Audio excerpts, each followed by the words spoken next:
반갑습니다. 저는 이름이 하지원이에요. 많이 익숙하신 이름이시죠? 네. 저는 환경하는 하지원이라고 늘 이야기하고 있고, 제가 진짜 하지원이거든요. 그래서 저를 기억해 주시면 진짜를 안다 할 수 있을 것 같고요.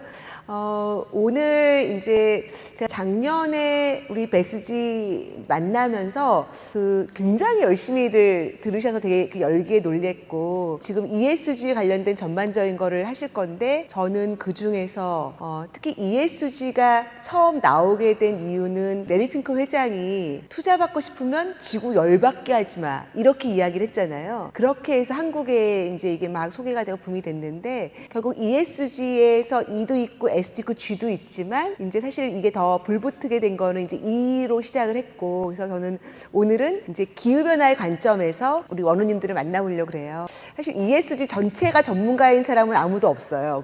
전문가일 수가 없고 각자의 파트가 있는데, 오늘은 왜 E가 앞에 붙어 있을까?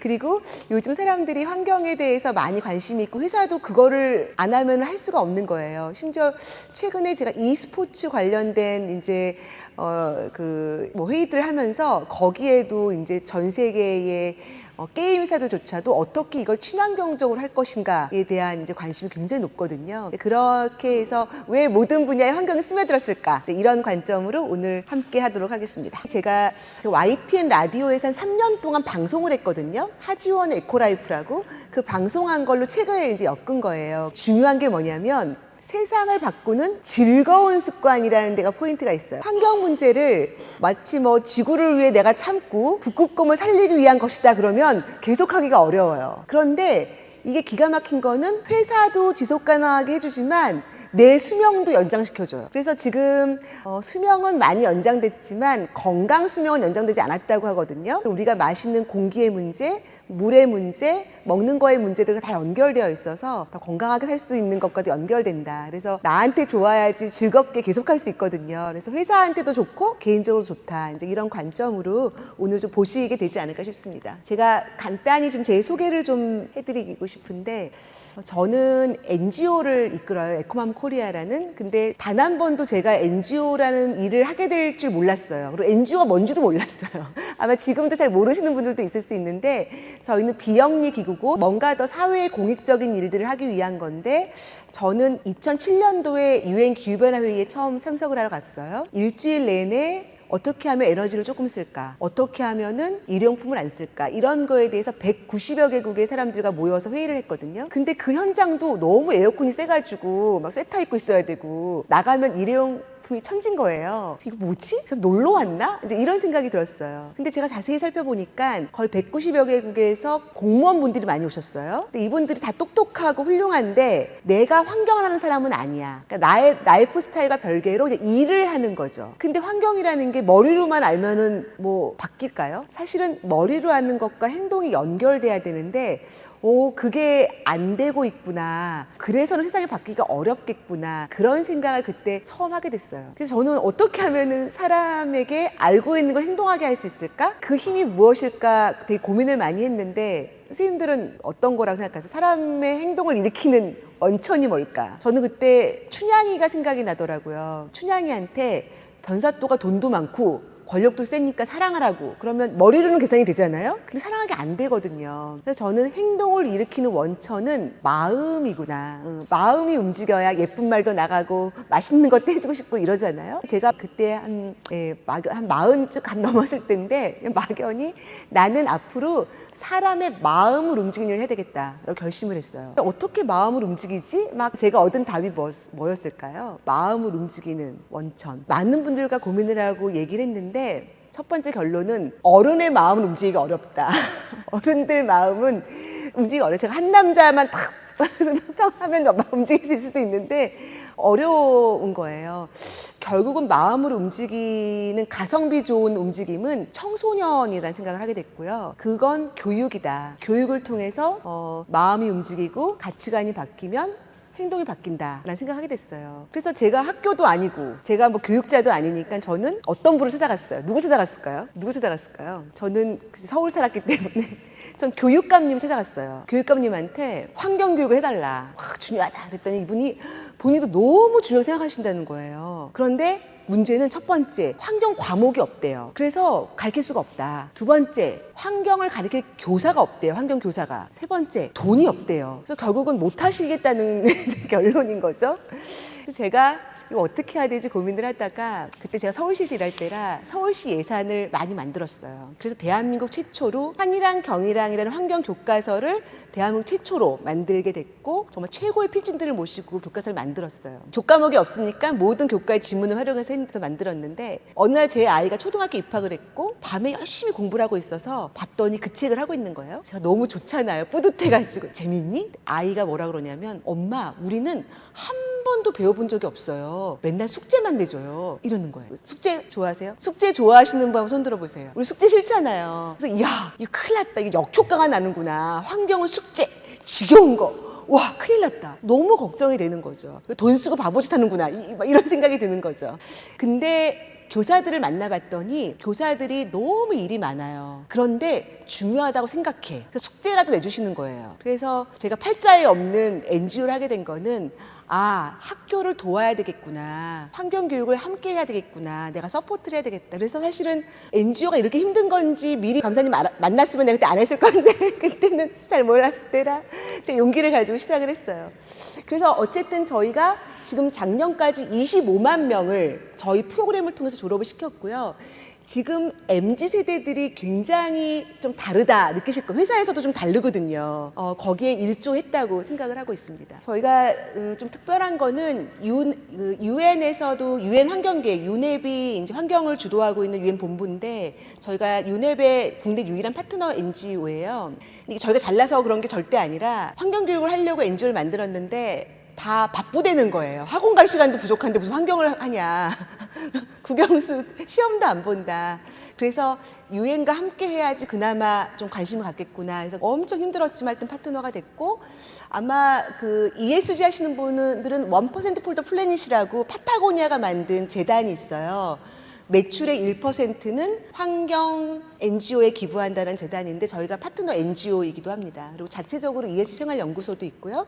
또 요즘 굉장히 중요하게 생각하고 있는 그 생물 다양성 관련돼서 총괄하는 국제기구가 이제 가장 크게 하고 있는 게 IUCN인데 그쪽에도 저희가 파트너 회원기관으로 같이 하고 있습니다. 매년 유엔과 공동으로 유엔 청소년 환경 총회를 개최하고 있고요.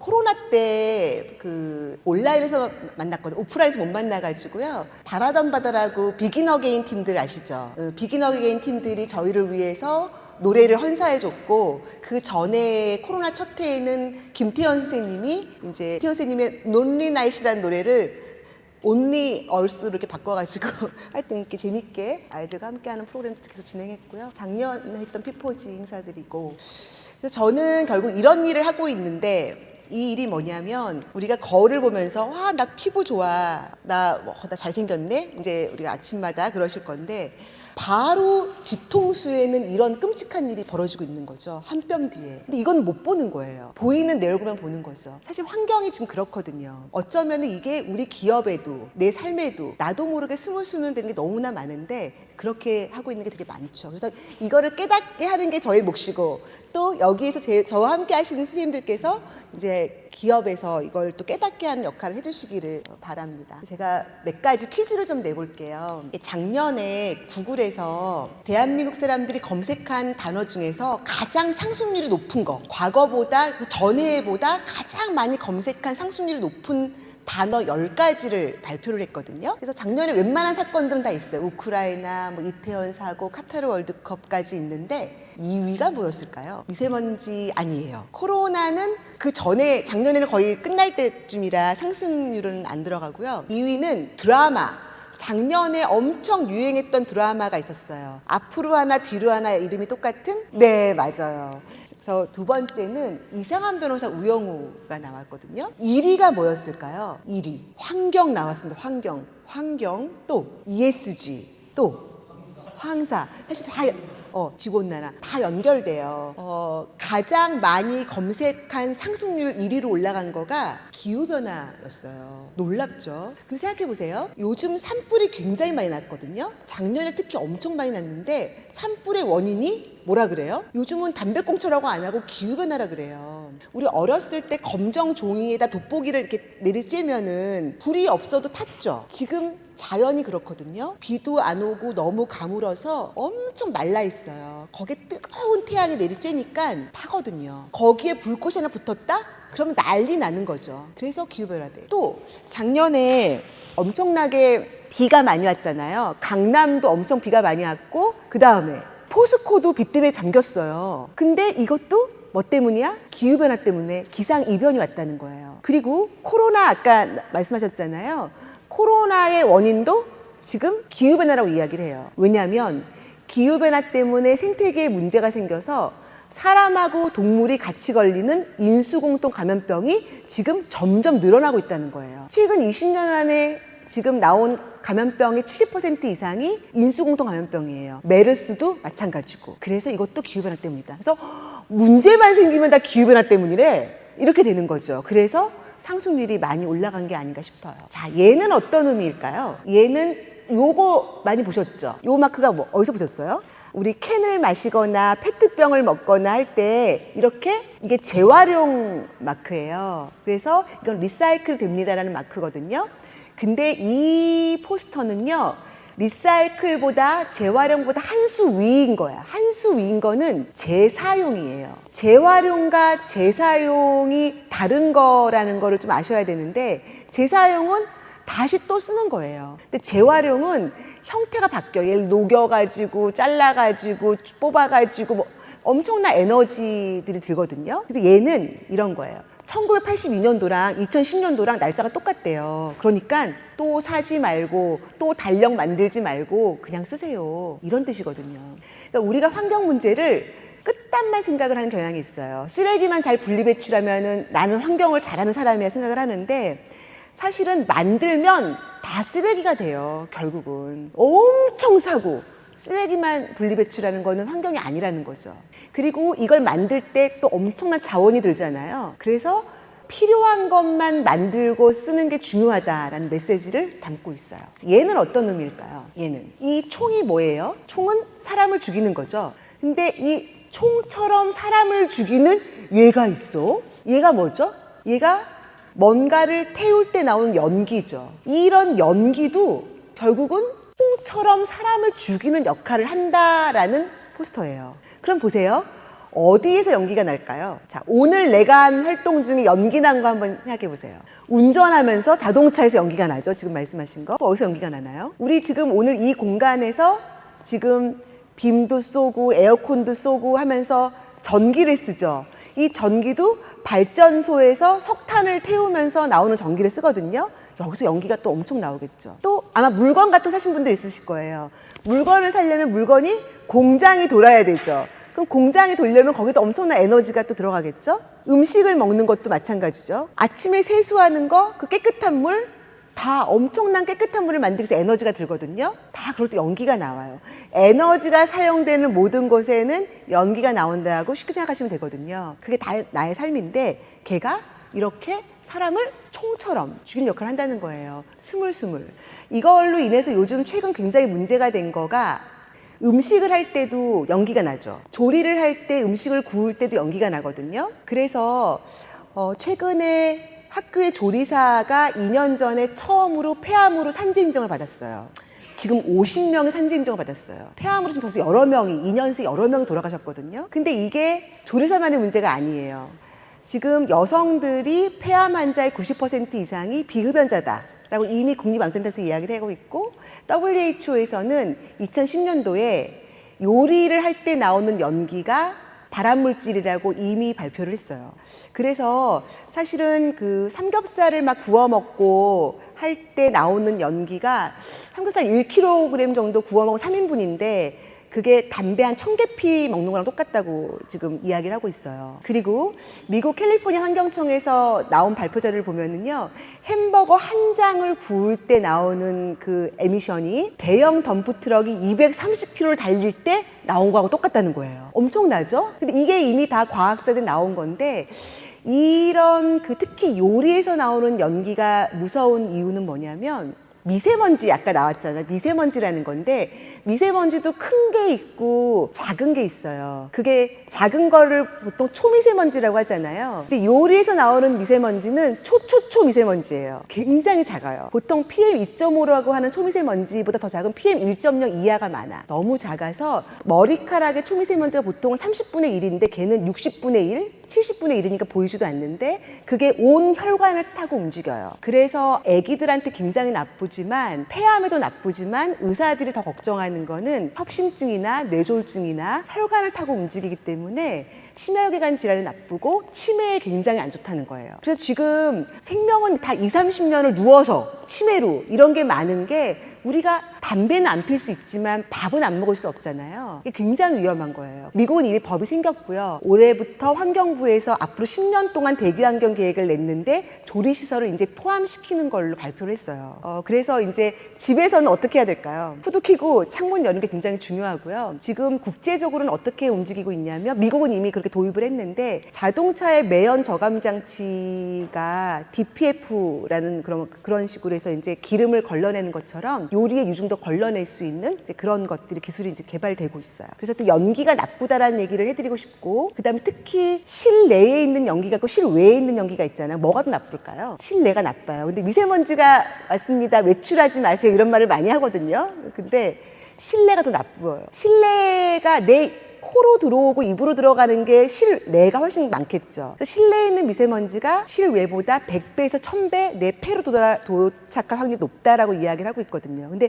음식은 대부분 다 실내에서 먹잖아요. 그래서 그런 부분을 굉장히 중시하셔야 된다. 그리고 커피 로스팅, 베이커리, 이런 푸드 인더스트리도 엄청 많이 늘어났고요. 과거에는 음식을 다 그러니까 고기 먹을 때 국에 넣어 먹었잖아요. 온 가족 나눠 먹었는데, 지금은 그 88 올림픽 때부터 고기 먹는 양이 1인당 500% 이상이 증가를 했고요. 그 다음에 소돼지는 다 구워 먹고 닭은 튀겨 먹는 이런 문화가 돼가지고 에미션이 엄청 많이 나오고, 또 옛날에는 집이 창호지도 많고 구멍 숭숭 뚫려가지고 그냥 나갔는데, 지금은 너무 집을 잘 져서 다 마셔야 돼요. 그래가지고 제거하는 게 되게 중요하다라고 좀 다시 한번 강조하고 싶고요. 자, 만약에 우리 집에 쥐 100마리와 바퀴벌레 100마리와 함께 산다. 그러면 살 수 있다고 손 들어보세요. 살 수 있다. 좀 공존한다 뭐 이런 분도 있는데, 막 너무 싫고 이러실 건데, 이 여인의 표정을 보세요. 하나도 안 놀래죠. 이거는 뭐냐? 포기한 거예요. 같이 살아야지 뭐. 포기한 거거든요. 근데 이거는 무엇을 강조하는 거냐면요, 개구리가 멸종되면 이 천적이 되는 이 벌레나 곤충들이 이렇게 많이 생긴다는 거예요. 그래서 몇 년 전에 귀뚜라미 떼가 논밭을 다 먹어치웠어. 우리 마을을 다 습격했어. 이런 기사들 보셨잖아요. 그런 게 바로 한 종이 멸종되면 그 천적이 이렇게 난리가 난다는 거예요. 그래서 생태계에 중요한 건 뭐냐면 다양하게 있는 게 중요하다라는 걸 굉장히 강조하는 건데요. 자, 그래서 개구리가 멸종된다면 어떤 거에 문제가 생긴다? 5글자. 방금 말씀드린 생물 다양성에 문제가 생긴다. 그래서 생물들이 다양해야 된다는 거가 되게 중요하고요. 그래서 멸종위기종이 나오는 게 굉장히 위험하고, 지금 꿀벌이 멸종되면서 굉장한 걱정들이 많잖아요. 이게 다 연결된다. 여기서 그럼 제가 질문 하나 할게요. 길고양이가 있어요. 너무 예뻐요. 길고양이에게 밥을 주시나요? 안 주시나요? 아, 싫어하세요. 매정하시네. 길고양이에게 밥을 주시는 분도 있으실 건데, 밥 주시죠? 왜 주세요? 그쵸? 불쌍하고 그 눈망울이 너무 예쁘거든요. 그러니까 보면 안 줄 수가 없게끔 또 만들어요. 그런데 제가 이 생물 다양성 관점으로 본다 그러면, 길고양이에게 밥을 주면 개체수가 엄청 늘어나겠죠. 그럼 걔네가 다 어디로 갈까요? 산이나 들로 가요. 그러면은 야생에 있는 동물들, 야생에 있는 작은 새알들을 다 잡아먹어요. 그러면 진짜 귀한 야생의 생물 다양성에 문제가 생기겠죠. 그래서 내가 책임지고 기를 수 있는 동물이 아니면 절대 밥 주면 안 된다. 자연의 이치에 맡겨야 된다. 우리가 특별히 뭔가를 줘야 되는 곳은 멸종위기종 이렇게 알려주는 거 있거든요. 그런 거 말고는 비둘기 절대 밥 주시면 안 돼요. 지금 비둘기 같은 경우는 미국에서 제가 그 다리가 굉장히 큰 다리가 무너지는 사건이 있었거든요. 근데 무너진 원인 중에 하나가 비둘기의 똥이에요. 아마 비둘기 똥이 자동차 같은데 이렇게 있어도 금방 부식되죠. 이게 엄청 강하거든요. 근데 비둘기는 절벽에 사는 습관이 있어요. 습성이. 그런데 지금 도시는 절벽이 없다 보니까 다 교각에 살아요. 그래서 불결하기도 불결하지만 굉장히 위험하다. 그래서 이미 그런 사례들이 있다라는 거를 아시고, 뭐가 중요하다? 내가 기를 거 아니면 밥 주지 마라. 생물 다양성에 문제가 생긴다. 자, 저는 인간에게 정말 신이 주신 가장 귀한 선물은 얘인 것 같아요. 나무. 지금 굉장히 우리에게 문제가 있다고 이야기하고 있는 온실가스, 이런 CO2를 다 먹어주는 게 이 나무고, 우리에게 필요한 산소를 배출하는 게 나무잖아요. 그런데 보세요. 얘가 이렇게 썩고 있어요. 이 썩고 있는 이곳이 어디일까요? 네, 도시예요. 그럼 썩게 하는 이 분들은 도시에 사는 우리겠죠. 근데 이 도시가 전 지구상에 차지하는 면적이 몇 퍼센트쯤 될까요? 전 지구에서 도시가 차지하는 면적, 한번 그냥 개수 한번 해보세요. 산도 있고 바다도 있고 농촌도 있고 그 제하고 도시 면적, 네, 몇 %쯤 될까요? 보통 한 20-30%쯤 된다? 이렇게 얘기를 이제 생각하시는데, 사실은 한국은 그래요. 한국은 도시가 굉장히 많잖아요. 그런데 아프리카도 있고 아직 중국, 인도도 있어서 전 세계 도시의 면적은 2%에서 아직 3%가 안 됐어요. 그렇게 작은 면적에 전 세계 인구의 50% 이상이 살고 있어요. 그럼 50%의 인간들이 우리가 사용하는 에너지의 양, 배출하는 온실가스, 버리는 쓰레기도 50%만 하는 게 맞잖아요. 그런데 더 많이 배출할까요? 더 조금 배출할까요? 그렇죠. 많이 배출하겠죠. 70-80%를 배출하고 있는 거예요. 그래서 도시가 건강하기가 어렵죠. 그런데 아이러니하게도 도시에 있는 사람들이 공부를 많이 하고 기후변화 단어 다 알아. 근데 우리가 거기에 대해서 아직 행동하지 못하는 거는, 이런 교육이 특히 우리나라 같은 경우는 그동안 없었어요. 환경에 대해서 저희는 국영수 중심의 교육이었기 때문에 이제 이런 걸 좀 깨달아가는 과정이 아닐까 싶습니다. 제가 영상을 하나 보여드릴 건데요.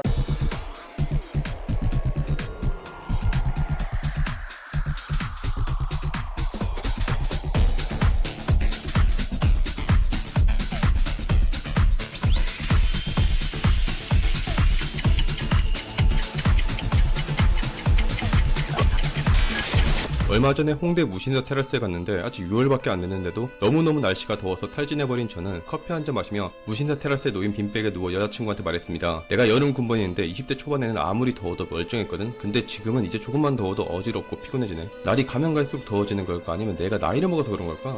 요즘 더워도 너무 더워서 조금만 돌아다녀도 일사병, 열사병에 걸릴 것 같아요. 미국의 기자인 윌리엄 랑거비셔는 말했죠. 극심한 열기로 말할 것 같으면 당신의 피부를 벗어 던지고 살 수 없듯이 그런 열기를 피할 수 있는 방법도 없다. 그런데 이 뜨거운 열기가 유발하는 재앙은 세계대전이 장난 수준으로 느껴질 정도로 상상을 초월한 악독한 미래를 보여줄 겁니다. 그런데 지구의 온도가 2도만 올라가도 빙상이 붕괴되며 4억 명 이상의 사람들이 물 부족을 겪고, 폭염이 지금보다 5배는 더 지속돼 93배 많은 사람들이 위험에 노출됩니다. 온도가 3도 올라가면 남유럽은 앞으로 영구적인 가뭄에 시달리며 매년 산불로 불타는 지역이 미국에서는 무려 6배나 늘어난다는 걸 아십니까? 2018년 세계적인 저널 네이처 클라이밋 체인지에서 드루신들은 온도 상승으로 인한 대기오염으로 인해 사망하는 사람이 1억 5천만 명 늘어난다는 결과를 발표합니다. 이 결과는 홀로코스트 희생자의 25배입니다. 그런데 지금 추이로 간다면 80년 뒤 온도는 4.5도 상승합니다. 즉 지금 이대로 가면 식량 위기가 매년 전 세계에 닥치며 폭염으로 인한 사망자 수는 9% 증가합니다. hinkel 연구원이 2014년 PNAS에 발표한 바에 따르면 2100년쯤에는 전 세계 피해 규모가 1년에 한화로 1경 2,950조 원에 달한다고 합니다. 상상이 가십니까? 지구온난화, 수백 번은 들은 이 지겹고 식상한 단어를 우리는 너무나 과소평가하고 있습니다. 당장 안 느껴지니까요. 그러나 우리는 이제 막 처형대 위로 올라갔습니다. 왜냐고? 이 재앙을 해결하기 위한 기술이 현재로선 악마와의 거래니까요. 공기 중에는 아주 작은 입자들이 떠돌아다니고 있고, 이 녀석들이 고맙게도 꽤 많은 햇빛을 반사시켜 온도 상승을 막아주고 있었죠. 과학자들은 미세 입자들을 공기 중에 뿌림으로써 탄소를 흡수시키고 온도를 내릴 수는 없을지 고민을 했습니다. 아니, 그런데 생각해봐요. 미세 입자를 공기 중에 뿌린다. 고의로 공기를 오염시켜야지만 현재 기술로서 지구를 차갑게 유지할 수 있습니다. 여러분, 열기에 죽겠습니까? 대기오염으로 죽겠습니까? 혹자는 말하죠. 일론 머스크가 새로운 기술을 개발해 줄 것이다. 잡스가 연 새로운 시대, 그리고 일론이 열어가고 있는 시대를 살고 있는 우리는 마치 기술이 너무나 빠른 속도로 발전하고 있고 이 기술이 문제를 해결해 주리라 생각하죠. 그런데 기후변화에 대처하는 데 요구되는 기술 혁신은 인류가 지금까지 이룬 모든 기술을 아우릅니다. 2018년 MIT 테크놀로지 리뷰에서 우리에게 남은 시간은 30년인데 현재 기술 발전 속도로 간다면 에너지 혁명은 400년 뒤에나 완수가 됩니다. 이제 아시겠습니까? 역사적인 천재가 나타나 혁신적인 기술을 발표하지 않는 한, 강력한 지도자가 나타나 현재 모든 탄소 배출을 줄여버리지 않는 한 지금까지 말한 것들은 모두 다가올 가장 현실적인 미래라는 사실을요. 그리고 지금까지 말씀드린 내용들은 뉴욕 매거진의 부편집장이자 테드에서도 강연한 바 있는 저널리스트 데이비드 월레스 웰즈의 저서 거주불능 지구를 바탕으로 만들어졌습니다. 자, 여기에서 지금 기후변화가 얼마나 무서운지에 대한 걸 느끼셨을 건데 마지막에 되게 중요한 이야기가 나와요. 지금의 기후변화 문제를 해결하기 위해서, 이 에너지 문제를 해결하기 위해서 과학기술을 해결하려면 몇 년이 걸린다고 나왔나요? 기억나세요? 네, 400년이 걸린다고 나왔거든요.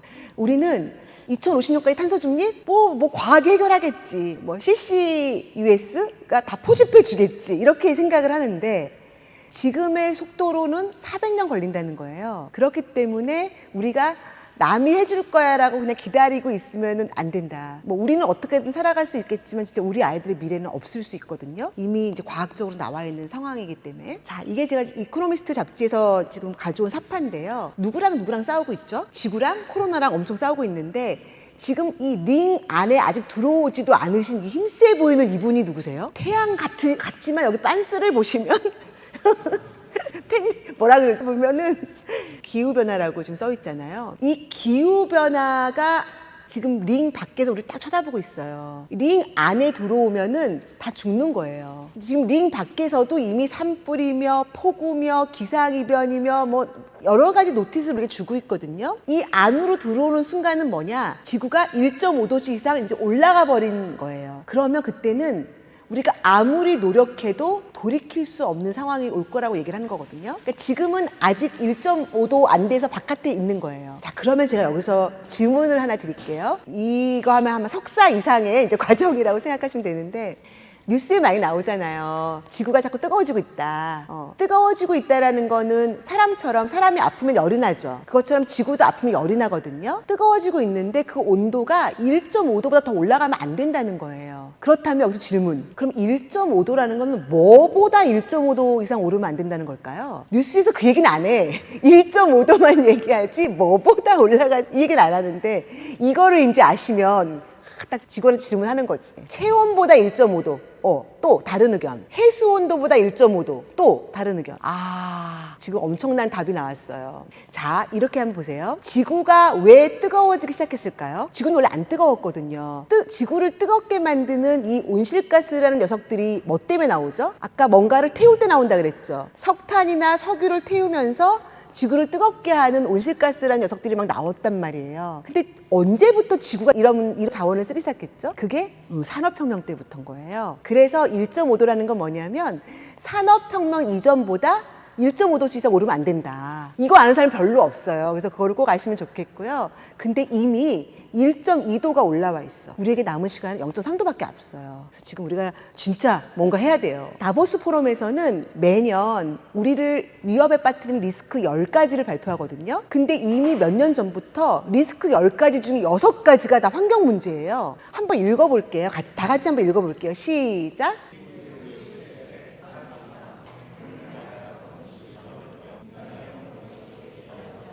네, 여기에서 전염병은 아까 인수공통 감염병, 코로나 같은 걸 얘기하는 거고, 환경적 피해는 우리가 만들어낸 대기오염이라든지 쓰레기 문제라든지 플라스틱 문제 같은 걸 이야기를 하고 있어요. 지금 엄청난 산불도 이제 기후변화 때문에 일어나고 있고, 특히 그 시베리아에 있는 영구 동토층이 녹고 있는 게 굉장히 큰 문제 중에 또 하나예요.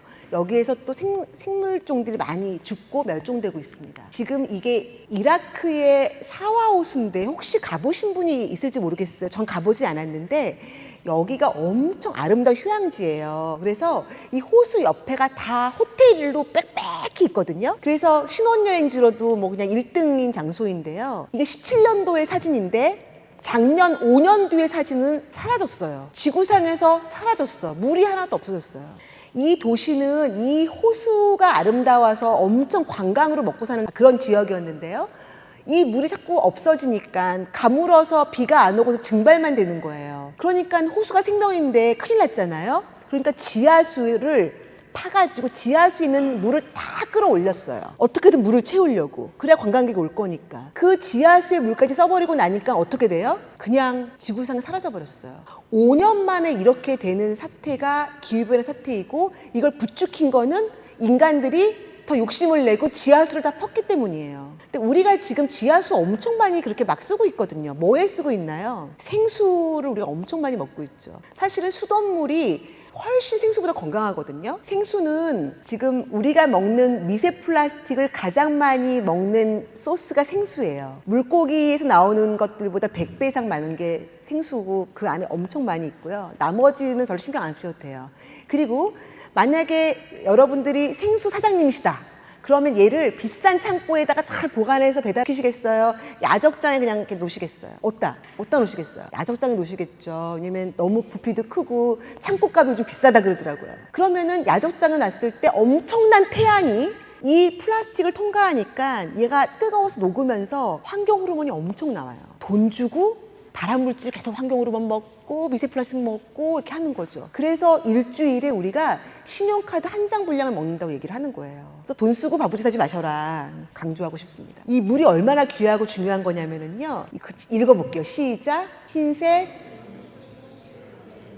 2,700리터. 이게 한 사람이 3년 7개월간 마신 물이에요. 면티 한 장을 만드는데 이렇게 많은 물이 쓰이거든요. 그러니까 우리가 물건을 너무나 쉽게 사는 거가 진짜 큰 문제고요. 생수병만 해도 이 생수에 담긴 플라스틱 병을 만들려면 그 안에 들어있는 물의 30배의 물이 필요해요. 그러니까 31병을 마시는 꼴이고요. 그 다음에 티셔츠뿐만이 아니라 사실 모든 물건을 만들 때는 엄청난 에너지와 물이 듭니다. 작년에 바로 강남역에서 이런 사건이 있었잖아요. 우리가 물이 귀하니까 많이 오면 좋지 이럴 것 같지만 한꺼번에 많이 오면은요 재난이에요. 사람도 죽고 엄청나게 망가지기 때문에 그걸 다시 재건하는데 엄청난 또 에너지가 드는데 무섭죠. 왜냐하면 이런 비는요 1년 동안 올 비가 1시간 만에 오는 거예요. 그게 기상이변에 되게 무서운 거거든요. 혹시 데스밸리 가보신 분 있으세요? 미국의 데스밸리는요 평생 비가 한 번도 온 적이 없는 곳이거든요. 너무너무 더워서 그러니까 뜨거워서 그냥 걸어가면 온몸이 타버려요. 온도가 50도, 70도, 80도까지 올라가거든요. 그게 데스밸리예요. 한 번도 비가 온 적이 없어요. 그래서 우리는 타는 거 주의 이런 게 붙어 있는데 작년에 어떤 표지판만이 처음 붙었냐? 홍수주의가 붙었어요. 수백만 년 동안 단 한 번도 비 온 적이 없는 데스밸리예요. 갑자기 엄청난 폭우가 와가지고 홍수주의가 붙는 사태. 그러니까 이런 게 기상이변이거든요. 1000년 만에 10,000년 만에 일어난 일들이 주기적으로 좀 일어나는 게 기상이변이다. 놀랍죠. 지구의 역사를 1년으로 환상하면 마지막 0.2초 동안 지구의 천연자원 3분의 1을 썼다는 건데 지구는 스스로 정화할 수 있는 힘이 있거든요. 그래서 우리가 더러운 거를 물을 버려도 강에 있는 좋은 미생물들이 더러운 걸 다 먹어요. 그래서 강을 깨끗하게 만들거든요. 근데 거기에 우리가 막 트레펑 버리고 막 락스 버리고 막 이런 거 버리면 그 좋은 미생물이 죽어버리죠.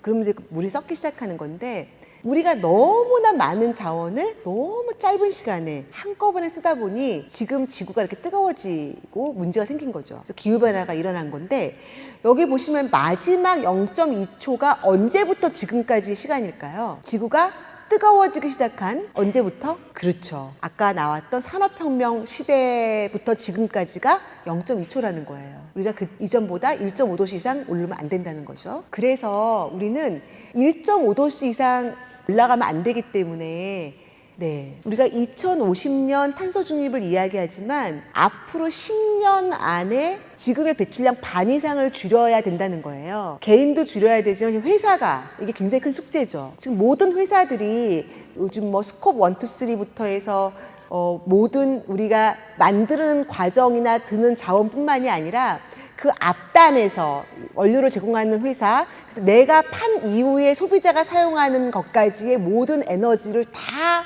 총괄해서 줄여야 된다라고 지금 이야기를 하고 있거든요. 그래서 굉장히 이제 큰 숙제고, 저는 개인의 행동도 굉장히 중요하다고 생각하는 게, 우리의 라이프 스타일이 바뀌지 않으면 기업도 안 움직이고 정치도 안 움직이는 것 같아요. 그래서 이제 이렇게 바꾸는 힘이 필요하다. 저는 2년 전에 제 아이가 고3이었거든요. 애가 고3인데 저도 뭔가 좀 어려운 일을 해야 되겠다 이런 생각을 하게 됐어요. 그래가지고 고민하다가 제가 스카프를 좋아해요. 제가 좋아하는 스카프, 모자, 옷, 신발 이 4가지를 제가 안 사겠다라고 결심을 했어요. 아이 고3 때. 제가 성공했을까요? 성공을 했습니다. 사실은 제일 마지막에 아이가 대학을 합격을 하고 코트를 사주러 백화점에 갔는데 정말 너무 사고 싶은 1년 동안 쇼핑 한 번도 안 하니까 너무 사고 싶은 스커트가 있는 거예요. 스커트가. 그래서 아이한테 이거 엄마 하나 사주면 안 되니?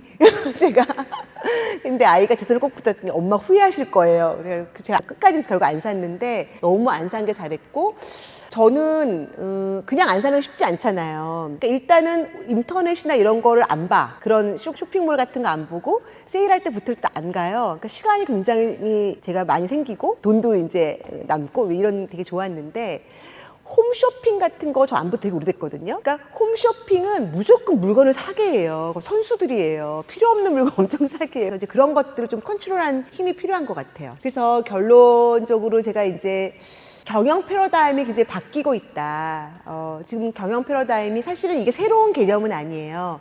과거에는 지속가능 발전에서 나온 지속가능 경영이란 이야기로, 또는 CSR, CSV 뭐 이런 여러 가지 사회적 책임 다양한 단어로 사용되었던 것이 지금은 이제 ESG라는 말로 이제 규결을 하고 있는 건데요. 일단 가장 큰 블랙락이라는 회사에서 이제 레리 핑크 회장이 투자받고 싶은 지구 열받게 하지 마, 뜨겁게 하지 마, 결국 온실가스 배출하지 마, 이 얘기를 한 거죠. 그리고 탄소가 돈인 건 다 아마 아실 거예요. 주식 시장을 거래하듯이 탄소가 다 거래가 되고 있거든요. 탄소 가격은 계속 오를까요? 떨어질까요? 모든 전문가들은 오른다 라고 이야기를 하고 있습니다. 실질적으로 탄소 가격이 무지 많이 올랐어요. 유럽 같은 게 굉장히 많이 올랐고요. 한국은 아직 좀 정부가 컨트롤하기 때문에 한국만 별로 많이 오르지 않았는데 곧 이게 자유화가 돼요. 그래서 주식 거래처럼 탄소도 거래를 하고 있고, 얘는 계속 오를 수밖에 없는 상황이다. 지금 왜냐면 배출 계속 하고 있기 때문에 우리는 줄여야 되는데, 그래서 뭐 전 세계가 국가에서도 이렇게 우리가 행동해서 막아야 된다 이런 얘기를 하고 있고요. 지금 전 세계 기상기구 과학자들이 모여있는 IPCC에서는 이렇게 5가지가 기후 솔루션이다라고 얘기를 하고 있어요. 그래서 이 5가지에 대한 내용을 한번 읽어볼게요. 아마 내용을 보시면 다 이해가 되실 거예요. 지금은 농업할 때 벼 심을 때 나오는 메탄도 엄청 많아서 그런 물을 조절해서 하는 것들까지 하고 있고, 모든 분야에서 탄소 배출량을 줄이는 게 지금 큰 숙제거든요. 근데 그것이 이제 인간의 행동을 통한 탄소 감축도 굉장히 중요하다고 되어 있고, 최근 미국의 논문들을 보면은요, 환경 교육을 받은 사람들이 CO2를 감축한 양들이 태양광이나 전기 자동차를 사용한 것만큼 그 이상으로 줄였다는 거예요. 그래서 그런 교육의 중요성이 되게 강조되고 있고, 교육 많이 해주시기를 말씀을 드릴게요. 그래서 이건 이미 다 아실 거라 제가 ESG에 대한 이제 개념에 대한 부분을 좀 넘어가도록 하고요. 그래서 요즘은 가치 소비를 많이 하죠. 그러니까 옛날에는 무조건 싼 걸 샀다 그러면 지금은 ESG에 부합되는 가치 소비를 돈을 더 많이 내더라도 하겠다. 이런 사람들이 굉장히 많아지고 있고, 특히 MZ들이 늘어나고 있고, ESG가 갈 수밖에 없다고 이야기하는 많은 주장 중에 어떤 게 있냐면, 앞으로 우리 기업의 종업원들은 곧 70% 이상이 MZ세대가 된다는 거예요. 그래서 앞다르고 뒤다르고 하는 걸 못 참는다는 거죠. 옛날에는 야, 우리가 이거 안 좋은 거지만 좋다고 얘기해 이러면 그냥 네 하고 얘기했는데 지금 그게 안 되는 거예요. 그래서 이제 ESG는 갈 수밖에 없다. 이건 제가 중앙일보에 낸 글인데, 여기에서도 여러 가지 비재무 정보, 아마 ESG에서 많이 나오실 건데, 비재무적인 정보에서 환경적인 부분이 굉장히 제일 중요한 걸로 지금 카운트되고 있다. 그리고 여러 제품, 옛날에 우리 비비 인형 같은 거 보면 얼마나 예쁘고, 인형은 가장 8등신에 가장 예쁜 것만 나왔다 그러면은요, 지금은 완전 바뀌었어요. 이런 비비 인형조차도 둥근 얼굴, 납작고 짧은 다리, 다운 증후군, 또 여러 가지 아픈 친구들도 이런 다양성의 측면에서 보여주고 있고 제품으로 나오고 있어요. 그러니까 이게 지금 세상이 진짜 바뀌고 있고, 기업들은 이미 뭐 알리백 같은 활동들을 많이 하고 있고요. 그 다음 아디다스도 바다에 있는 쓰레기를 다 가지고 이렇게 신발을 만드는 활동들을 하고 있죠. 유한 킴벌리는 사실 생각해 보세요. 얘네가 만드는 티슈니 기저귀니 모두게 다 나무를 가지고 만들거든요. 나무를 제일 많이 쓰는 기업인데 나무를 제일 많이 심는 기업으로 우린 기억하고 있어요. 그쵸? 근데 그게 왜 가능하냐면요. 여기는 실질적으로 40년간 꾸준하게 본인이 사용하는 나무보다 더 많은 양의 나무를 심고 있어요. 그러니까 그린워싱이 아닌 거죠. 이렇게 꾸준히 원래 가치를 위해서 하고 있어야지만 이제 소비자가 인정하고 좋아하는 이제 시대가 되는 거죠. 그래서 가장 많은 나무를 베고 있는데도 가장 많이 나무를 심는 그런 곳으로 이제 꾸준히 하고 있다. 그게 가능했다라는 거고요. 이제 오늘부터는 소주를 드실 때 참이슬을 드셔야 돼요. 왜냐? 환경하는 사람들은 다 참이슬을 먹어요. 이유는 뭐냐면 이렇게 마크가 붙어 있어요. 아이고. 친환경 마크가 붙어 있는데요. 다른 소주랑 비교했을 때 얘는 CO2 배출량을 줄였다는 거예요. 이 제조하는 공정 과정에서. 그래서 저는 사실 이 회사하고는 관계는 없는데요. 환경의 관점에서 보면 그렇다. 그래서 제품들을 보면은 이렇게 CO2를 절감한 것들에 대한 걸 인증하고 표시하는 마크들이 있어요. 사실 제가 메인으로 하고 싶은 내용들이 5가지인데 그 5가지, 이거는 제가 정리를 한 거예요. 교과서에 나오는 건 아니고요. 제가 소비자가 바라는 환경 경영은 어떤 것일까의 관점으로 이제 준비를 해본 건데, 첫 번째 그린워싱을 하지 않는 기업은 아마 쉽게 이해하시죠? 그린워싱이라는 게 뭐예요? 그린인 척 하는 게 그린워싱이거든요. 그런데 정말 그린인 척하고 거짓말 하려고 한 거는 되게 나쁜 거잖아요. 근데 잘하려고 했는데 그린워싱이 되는 경우가 되게 많아. 그게 지금 문제예요.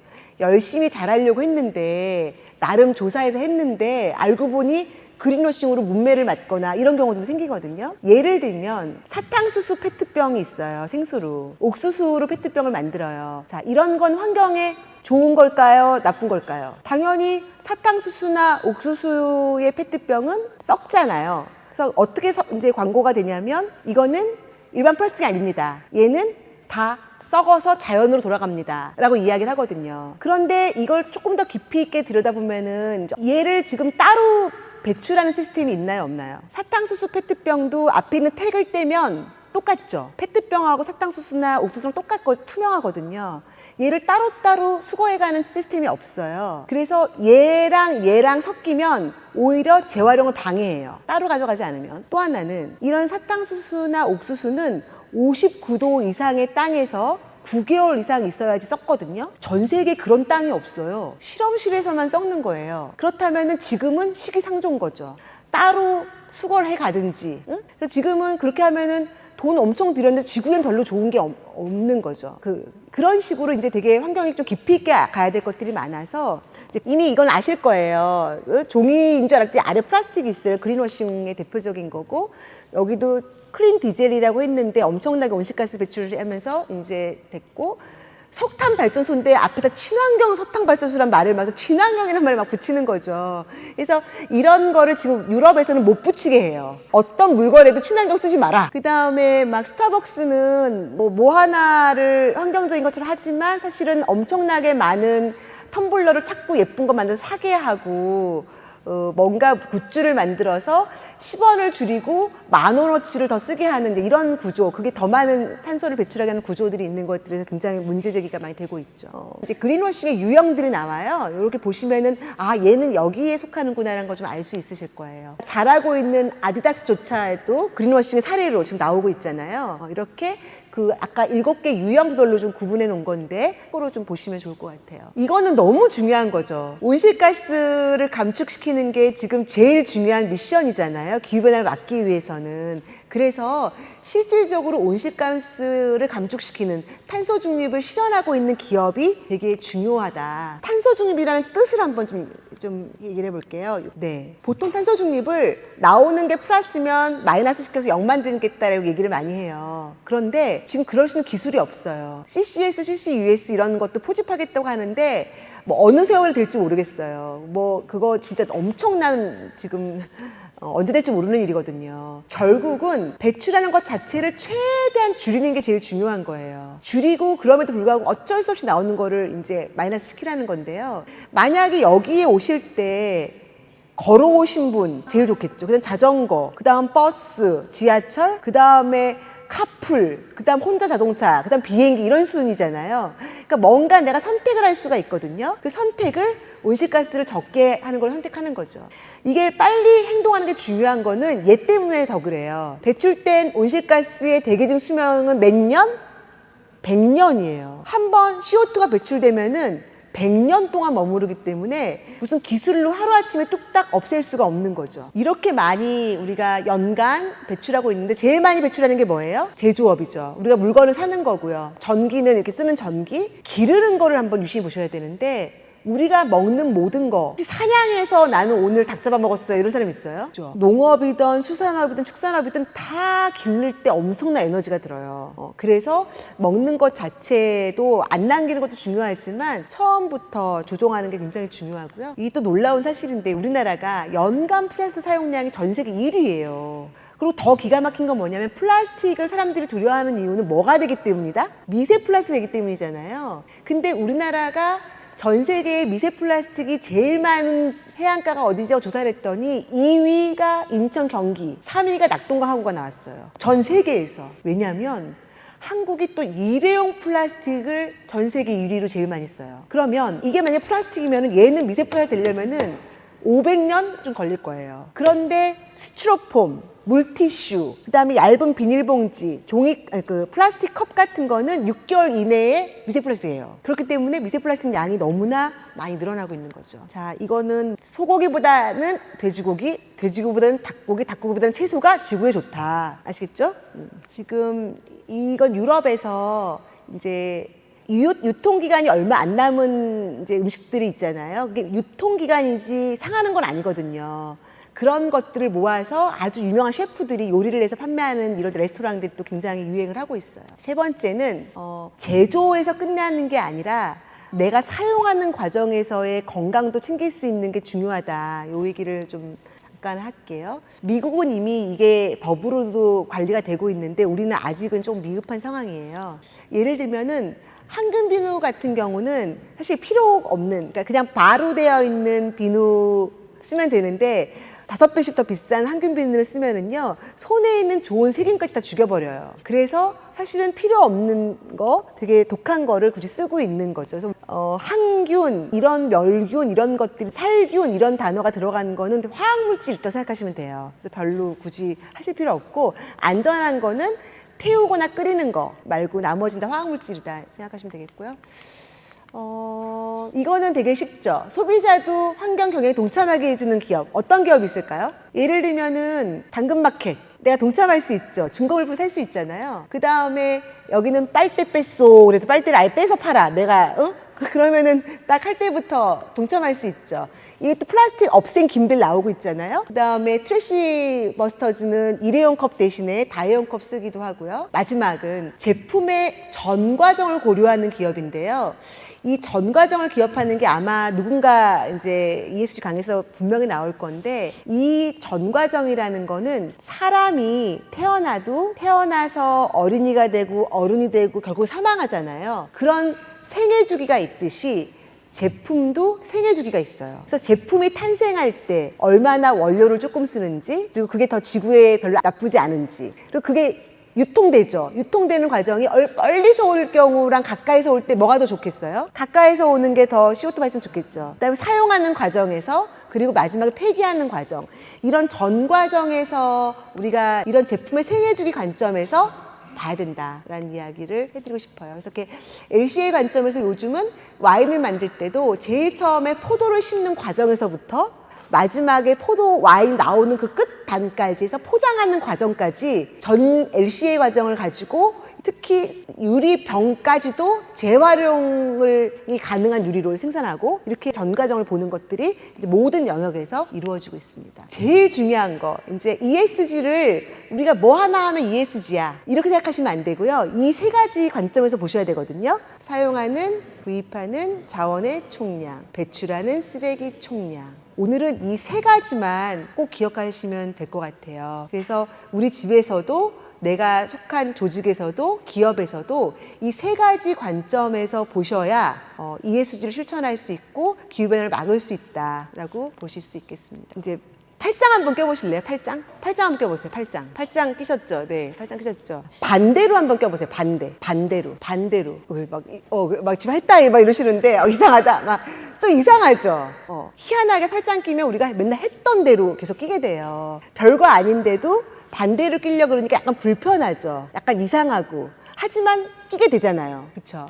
결국은 습관을 바꿔야 되거든요. 우리가 정말 ESG적인 삶을 살려면 우리 습관을 바꿔야 되는데 처음에 바꿀 때 좀 생각해야 돼요. 이거 어떻게 바꾸지? 실수를 할 수도 있어요. 좀 불편하기도 해요. 하지만 가능하다, 할 수 있다라는 거죠. 그래서 우리가 좀 더 기후위기를 막고 더 지속 가능한 세상을 만들기 위해서 우리의 삶도 좀 더 에코라이프적인 삶이 될 수 있기를 기대하면서 제가 오늘 강의를 마치도록 하겠습니다. 영상 하나만.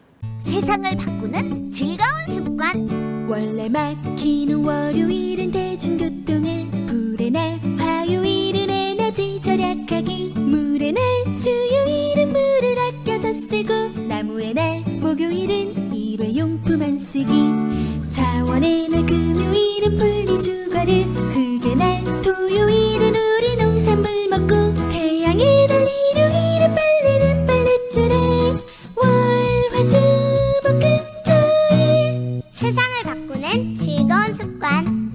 365 에콜라이프. 즐겁게 하자라는 이야기를 하고 있잖아요. 그래서 제가 가사를 만든 건데 환경을 위한 활동이 너무나 많아서 막 포기하고 싶을 때가 많아요. 그래서 월화수목금토일로 상징적으로 만들어봤고, 그때 이거 만들 때 제가 이때 유튜브가 유행할 때가 아니어가지고 네이버 주니어에 올렸는데 1,700만 뷰가 돼서 네이버 주니어에서도 최고로 많은 뷰를 기록을 했어요. 그래서 그 좀 더 스며드는 삶에 또 여러분들도 함께 해주시길 기대하겠습니다. 감사합니다.